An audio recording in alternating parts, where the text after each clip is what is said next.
Hello mga kaprobinsya, magandang araw po sa inyo. May bisita na ngayon, no? Gusto bumili ng gansa. Sampares.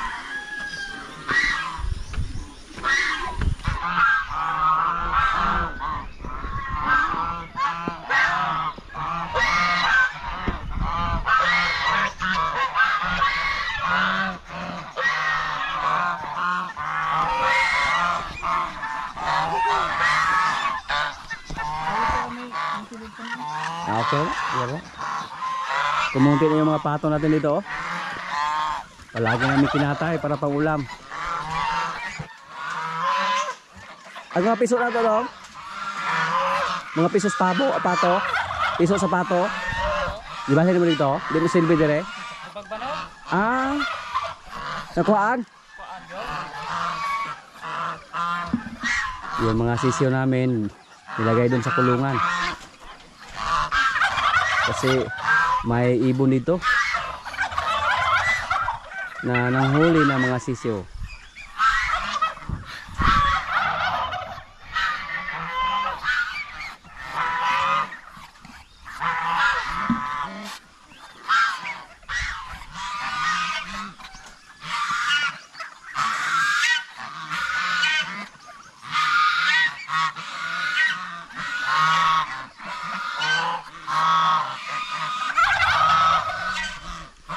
Suna, laki ba eh?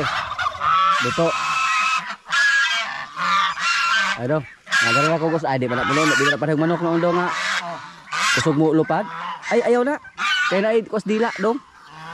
Ayaw na. Adag ko na di ay na imong kargo ni. Dagko na. Nga sunoy na na. Para ayaw dili. Oh, lago.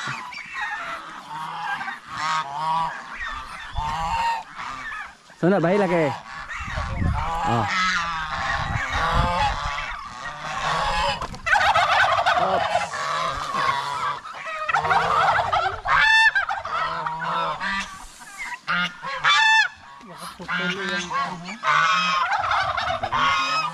O gusto sa ako daw.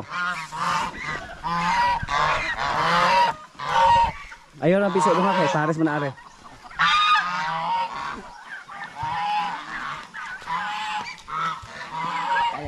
Lalaki?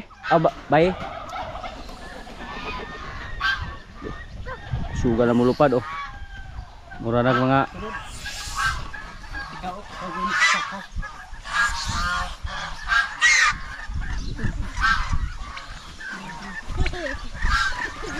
malapit lang yung bahay nila mga kaprobinsya, ano lang sa may sapa.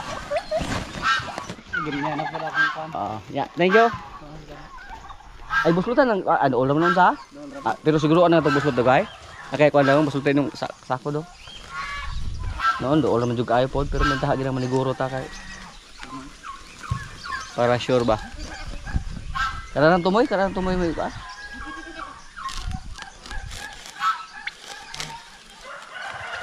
Ilig ning kuaning hayop ba? Ah. Malingaw. Malingaw ra ta. Nikauli nimo na kay mga lantaw.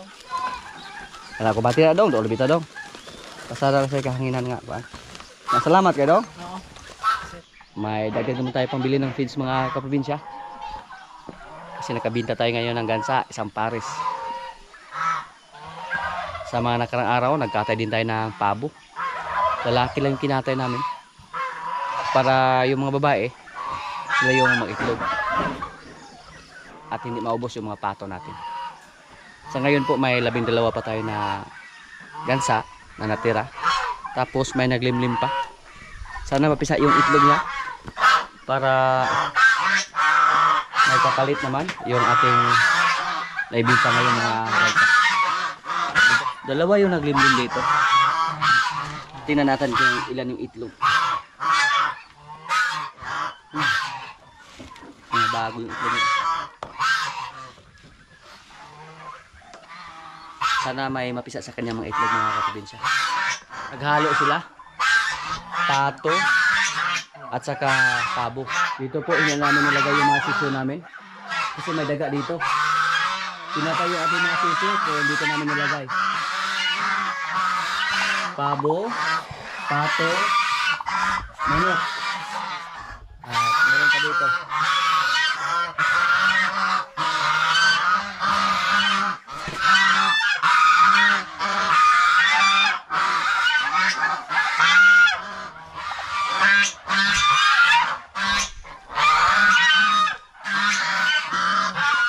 Kabog ko sa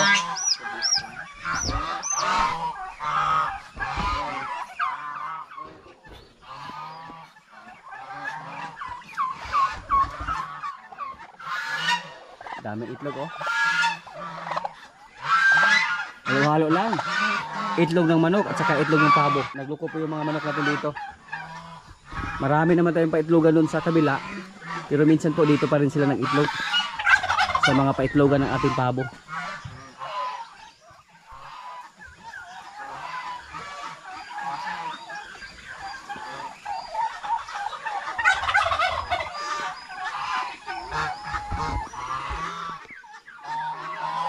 Dati po yung mga sisiw natin mga kaprobinsya, hinayaan lang natin dyan sa loob ng ating bakod.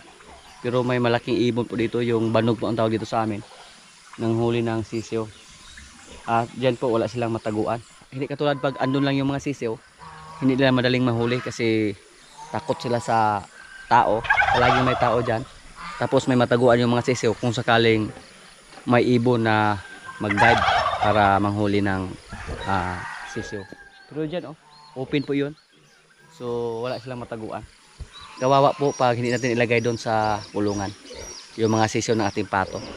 Yung big natin oh. Big.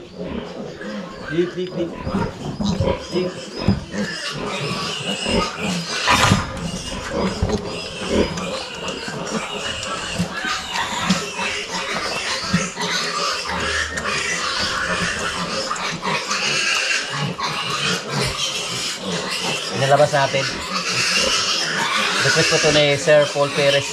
Tama na po yung sinasabi niya na maganda pag nagpalili tayo ng biik palabasin para makalili sila, hindi sila maagawan ng mga malalaki din sa loob.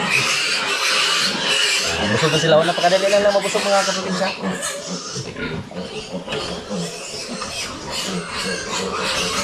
Yung mga kasama nila dyan sa loob, dagpo na tayo. Malapit na, pwede na litsunin. Pag-alagaan niya, nasa loob ng mga isang buwan, dagpo tayo. Sao, looy kayong bakyo. Busog na? Kulang pa? Gamay rin kay kaon.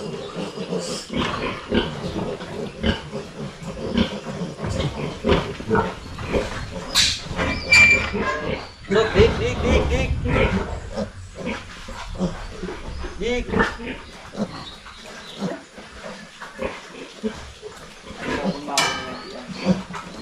Ayaw lang pumasok. Pasok doon.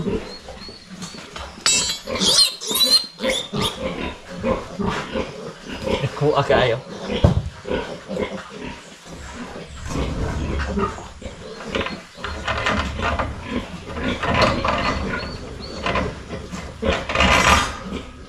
Yung ating 10 oh. 10 biik.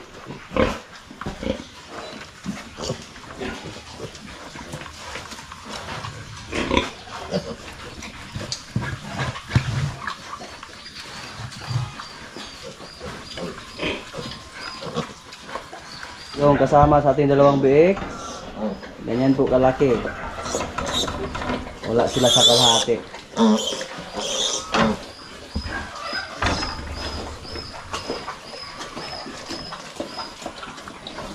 Ngayon po, parang hindi pa kumain yung mga biik natin dito.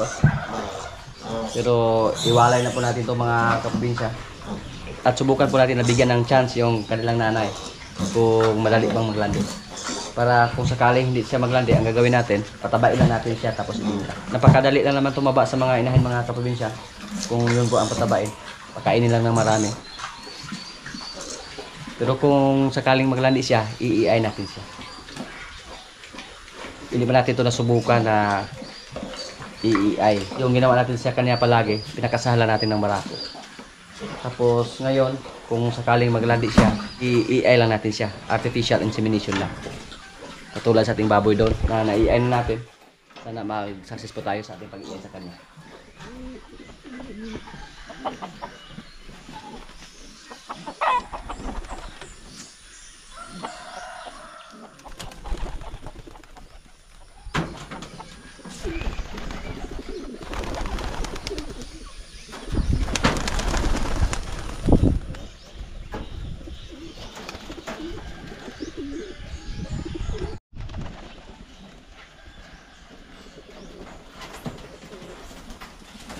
Ang dami na po sa ating kalapati dito mga kaprobinsya. Pero yung aming trapdoor, kailangan namin yung ayusin. Tatanggal yung ibang kuan, kabilya. Palagi lang nakabukas. Kaya yung iba, malagi lang sa labas. Hindi na po sila pumasok. At kailangan po nating magpagawa ng kuan, ibang kulungan dito. Maglagay ng extension sa ating kulungan para sa ating mga kalapati. Patuloy yung pagdami nila. Yan na. Nung una po na nag-alaga tayo, akala po natin na hindi natin sila mapaparami. Pero napakabilis na nilang dumami. 6 na piraso lang yung inalagaan natin. Pero ngayon, marami na. Ayan. Masaya yung mga kalapati basta makalabas sila. Yung iba nagrunda agad. Yun o.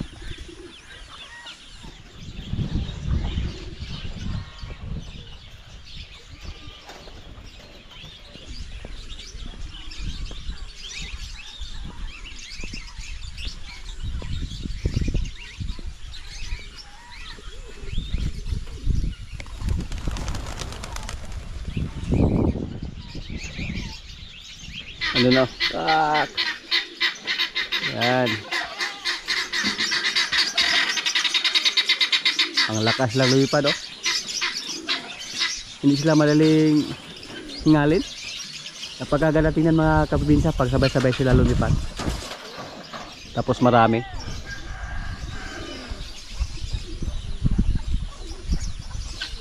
Yan. Ikot-ikot sila oh.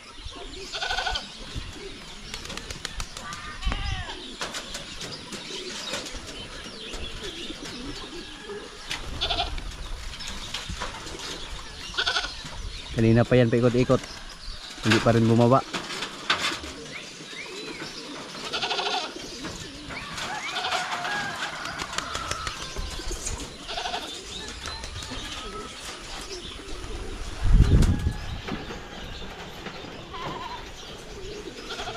Si Palo oh. Dako na kayong lawas mga kaprobinsya. Parang napakabilis niyang lumaki ngayon. Sana lang hindi magbago yung ugali ni Palo. Maging mabait lang siya. Para hindi natin siya maibinta ba. Sayang no? Kung sakaling maibinta natin siya. Sayang kung magbago yung ugali niya pag maging matapang na. Kasi kadalasan po sa mga alaga na mga kalabaw or mga baka, kahit wala silang balak na ibinta yung alaga nila, pero pag naging matapang na yung kalabaw o baka, mapilitan silang ibinta. Yung mga kapitbahay naman dito, pag makakita ni Palo, para mamangha din sila kay Palo dahil sa kanyang katawan na mataba, tapos malaki pa. Itong si Palo mga kaprobinsya, pag umabot siya ng 1 taon mula ngayon dito sa atin, napakalaking kalabaw na siguro. Siguro kasing laki na siya ni Pugi. Si Pugi dati malaki din.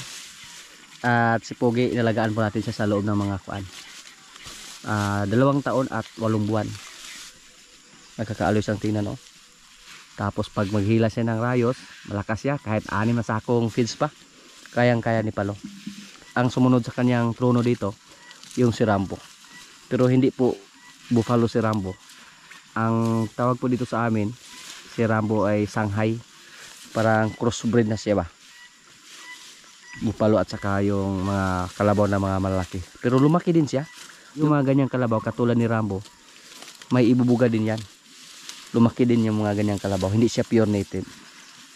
Mas native pa si Bugoy compare kay Rambo. Yung mga kasama natin ito, matakot po silang sumakay kay Palo mga kaprobinsya. Parang ako lang siguro yung hindi matakot sumakay sa kanya. Takot pero kusunada lang. Pero alam po natin, basta mahawakan lang natin yung tali nila, walang problema. Hindi lang tayo mahulog, okay lang. Napier yung pinakain sa kanya, tapos mamaya bigyan naman siya ng kupramil, kaya gumanda yung kanyang katawan. Ubusin mo yan palo ha. Ipalanggan siya maayo dito.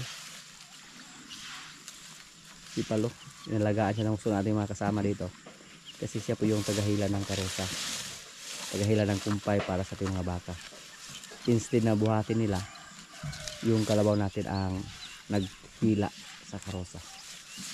At yung mga babaeng baka natin dito, sa ngayon, si Marimal pa yung hindi natin na paiay o hindi nakakastahan. Pero yung iba nating baka dito, si Winay, positive na. Si Batang, positive. Ito po, yung Matapang, positive. 2 beses natin siya napaiay mga kaprobinsya. At 1 beses po natin siya napakastahan. Sunod kung sakaling maglandi siya, subukan naman natin na pakastahan. Hindi muna natin ipaiay. Kasi 2 beses na po natin siya napaiay. Kung sakaling hindi siya mabuntis. Noong una yung kasabayan niya sa pag-iay, si Basya. At si Basya naman, hindi naman siya naglandi ulit. At siya po, nilabasan siya ng kulay puti. Nakitaan namin ng mga palatandaan sa mga baka na naglandi. Tapos si Queen Eye, noong una yung mga kasama natin, may nakita sila na lumabas kay Queen Eye. Nakala nila na naglandi din si Queen Eye. So ang ginawa natin, nung pumunta dito yung technician, pinacheck na din ulit. At ganun pa rin ang declare sa kaibigan natin na technician, positive. So sana po yung mga baka na iniay natin magsakis sila. Lalo na yung mga medyo hybrid natin na mga galing sa Batangas. Marami pong nag-aabang sa kanila. Sa ngayon, para kinontrol natin yung pagkain nila. Hindi natin sila binigyan ng maraming pagkain.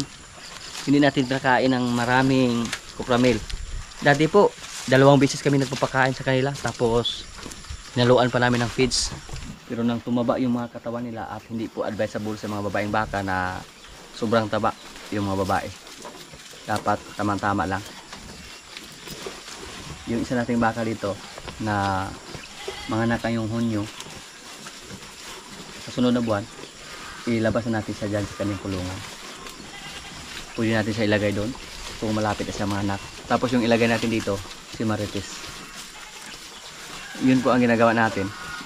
Basta malapit na po manganak yung mga baka natin ng mga babae, nilabas natin sa kwarto. Doon natin nilagay sa may bakod or kahit dito lang muna para mabantayan namin. Tapos tsaka natin ilipat doon sa may bakod kung may mga anak na sila. Yung isa natin baka, medyo hindi pa siya hybrid, mura lang yung pagkabili natin. Nasa mga 29,000. Kalimutan ko na po, pero hindi siya bumaba sa 29,000 yung presyo.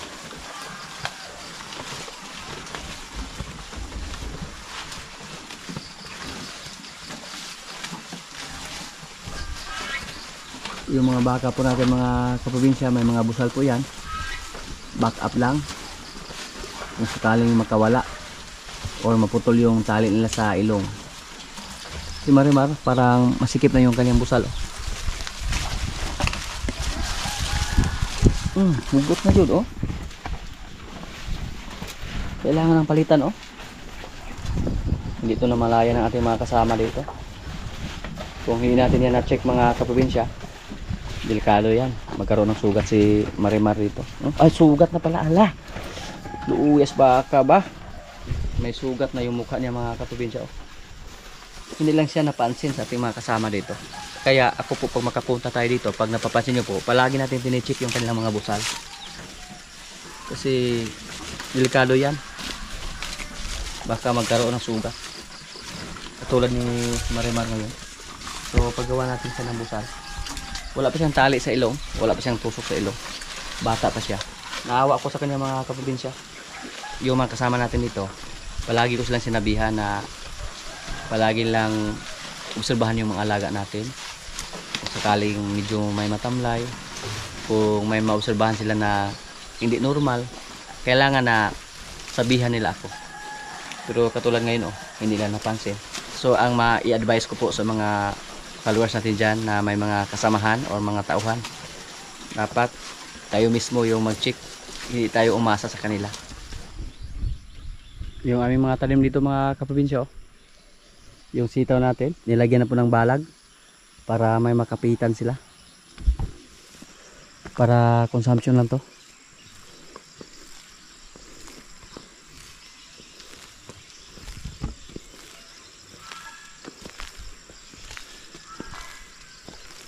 Para konsumo.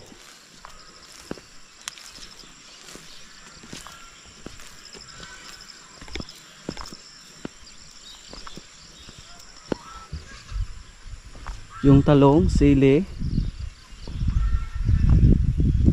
nilagyan ng sprinkler para madiligan. Kasi grabe yung panahon dito sa amin ngayon, napakainit. Tapos sa mga nakaraang linggo may ulan naman. Tuwing gabi lang umulan. Pero napapansin po namin na napakadali lang matuyo yung lupa. May mga bulaklak na yung mga kalabasa natin dito. Mga lalaki ang napapansin natin ang mga bulaklak sa ating kalabasa. Nilagyan po ito ng pataba. Meron na po. May mga toy-toy na. Yan. So hindi magtagal, maka-harvest naman tayo dito sa ating mga kalabasa. Makagulay naman tayo dito. Pati yung talong natin, oh.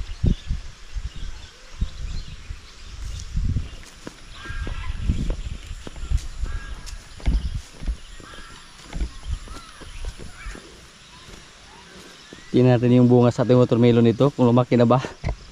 Napaka-cute po. Dati may nakita tayo dito na napaka-cute sa bunga ng ating watermelon. Nadaot lang, nasira lang mga kaprobinsya, oh. Mukhang inatake agad ng kwan, oh. Nasira lang. Maraming mga bulaklak pero nasira lang yung bunga. Tako na di ay. Tubo naman ni Jo. Nari tabunan ako. Tinakpan para hindi makita. Wow. Yan, oh. Tinakpan para hindi makita ng mga manok dito. Lami ba ning kanon? Tamis ni. Tubigan lagi sa. Bigan. Hindi ko po inakala na magkaroon ng bunga yung ating watermelon dito. Ilang sa silang yung binili natin nanim dito. Masarap yan, katulad ngayon na tag-init.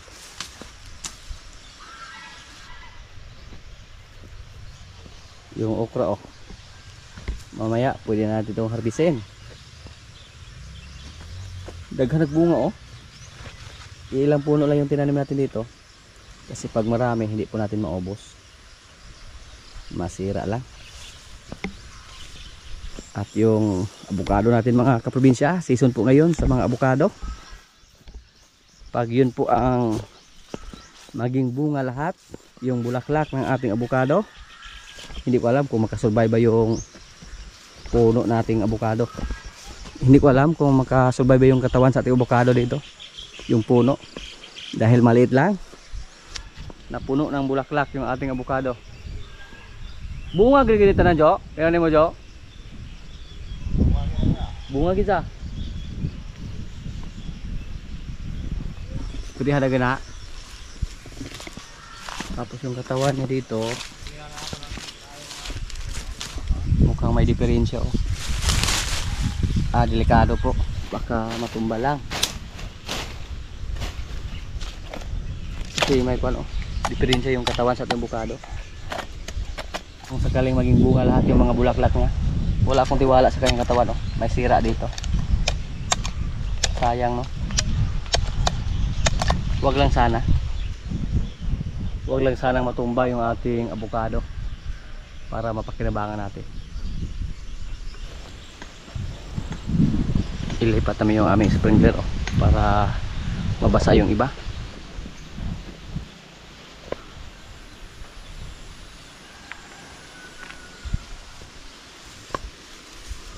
Kato mga bagakay ato, pwede mo ito may ugsog ka kita. Ato dah nga bagakay ato.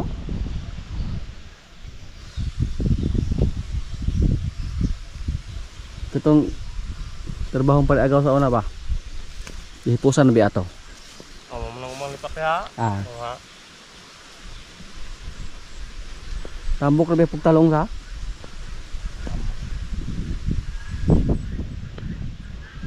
Kuanto, yung talong namin mga kaprobinsya galing to sa ibang bansa.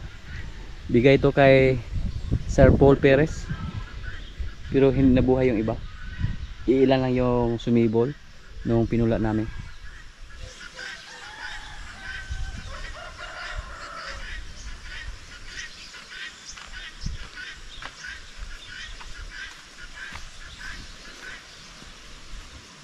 Murag halang to ng siliha daw isa.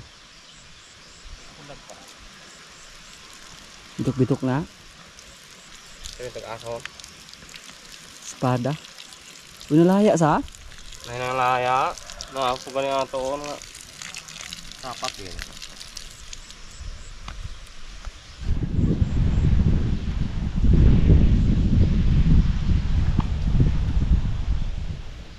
Nihina yung tubig sa? Iga sa pa? Hindi na kaya. Napulpula na po na dito. At edim niya mo yung agi no. Purong kaya. Duha ra guni kabutan dito na. Subay na. Kaya mura maglit na po ni mula. Dali kayong kalumok. Og Kusog. Ya taas kay agi. hina dyan na kayo. Kailangan po ng malakas na pressure para malakas yung ikot.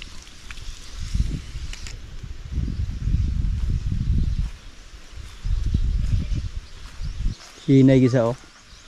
Ayo. Ano Mabuk tuloy. Malaki po yung tulong sa aming sprinkler dito mga kaprobinsya. Kasi pag wala pa yan, hindi po mabuhay yung mga tanim namin dito. Pati yung aming mais. Hindi kami makatikim sa aming mais kung wala pa kaming patubig dito.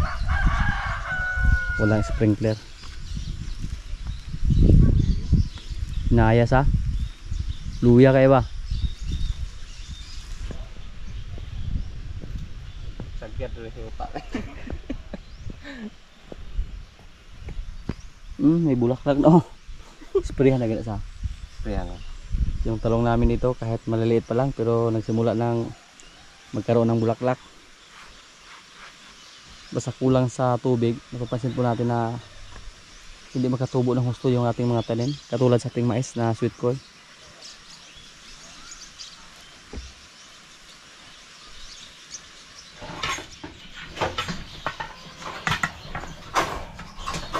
Dahil yung tulis na.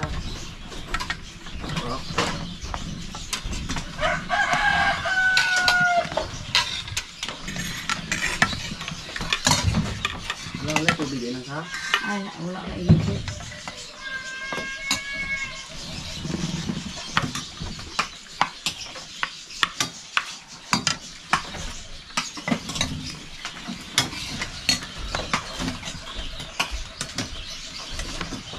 So, no, tao na ka. Gusto ang munggos? Munggos. Hindi pa salamatan na mo.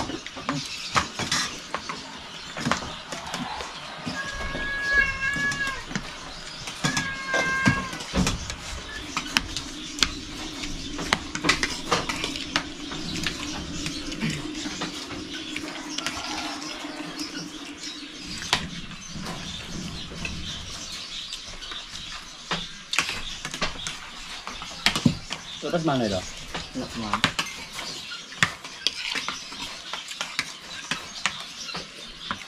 Kaya kalabasa to ito, hapit lagi ito dong. Ano kalabasa? Ikaw to kaya ginawa ko kalabasa to kaya. Wala? Wala man.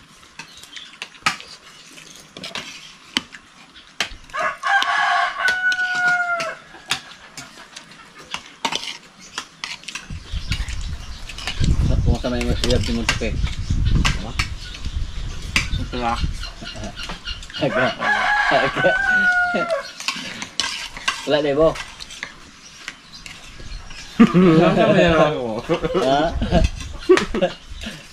Dagahan yung talaga. Nato to boy. Nato. Pero na may bili siya kamo to. Ah, may na picture ah. Ay, oh. I love you. Gailis ko yung password. Kung ipailis. Mga oras niya po. Di ka sa ligan. Hindi mo yun, hindi sa password. Hiling lang ko ito.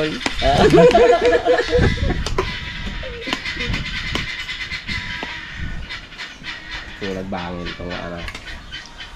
Nabodo, lulay ka to. Mas lang piyae kung nagbangin. Wala ito tayo ano guys. Soft drinks. Kailangan dapat ba? Na, hihilang pula niya. Okay. Hiling. Masak pa no? Asak pa. Nagi di ay di.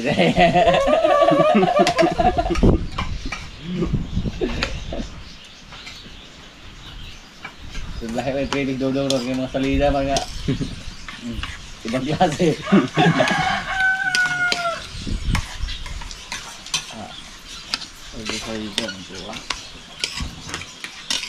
Mga jigger mga salida. Napel nung kapi ba? Idol na kayo kaya. Di ba kira po baka sa akanding?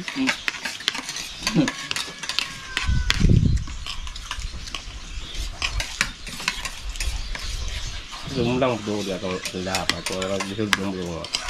Galing. Lumlangan mo niya. Nilawas daw. Kaya so ito man bukas ito nga sa kuha. So na Kasi mong ting awon sa sakong ting